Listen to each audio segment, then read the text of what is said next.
గతంలో చంద్రబాబు హయాంలోనే మాదిగలకు న్యాయం జరిగింది.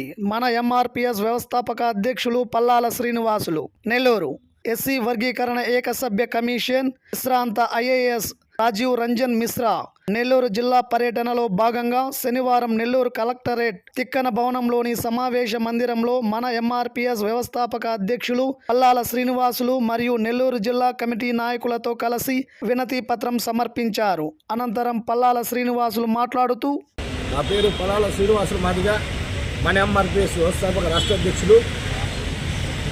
ఈరోజు ముఖ్య ఉద్దేశం ఎస్సీ వర్గీకరణ గురించి ఎస్సీ కమిషన్ గారు నెల్లూరు జిల్లాకు రావడం చాలా సంతోషకరం.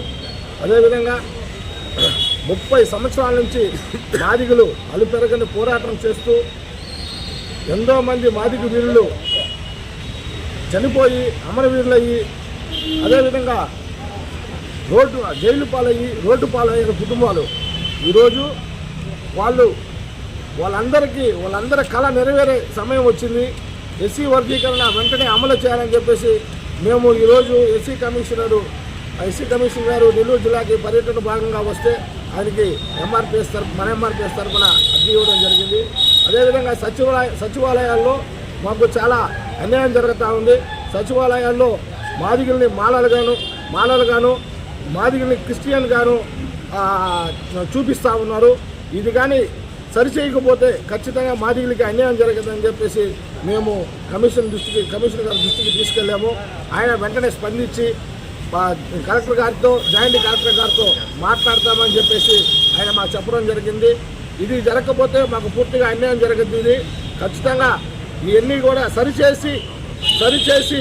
సరిచేసి మాకు మాదిగలకి వర్గీకరణ అమలు చేయాలని చెప్పేసి మేము ఎస్సీ కమిషన్ గారిని కలెక్టర్ గారిని కోరుతా ఉన్నాం. అదేవిధంగా చంద్రబాబు నాయుడు గారిని ప్రత్యేకంగా ఆయనకి ధన్యవాదాలు తెలియజేస్తున్నాం. ఎందుకంటే పోయినసారి చంద్రబాబు నాయుడు గారి గవర్నమెంట్ ఉన్నప్పుడే మాదిగలకి న్యాయం జరిగింది. అదేవిధంగా ఈరోజు కూడా మాదిగలకి ఆయన ప్రభుత్వం వచ్చాకే ఎస్సీ వర్గీకరణ అమల్లోకి వస్తుంది. కాబట్టి ప్రత్యేకంగా చంద్రబాబు నాయుడు గారికి, డిప్యూటీ సీఎం గారికి, పవన్ కళ్యాణ్ గారికి, జనసేన పార్టీ అధినేత పవన్ కళ్యాణ్ గారికి ఇద్దరికి ప్రత్యేకంగా ధన్యవాదాలు తెలియజేస్తాం.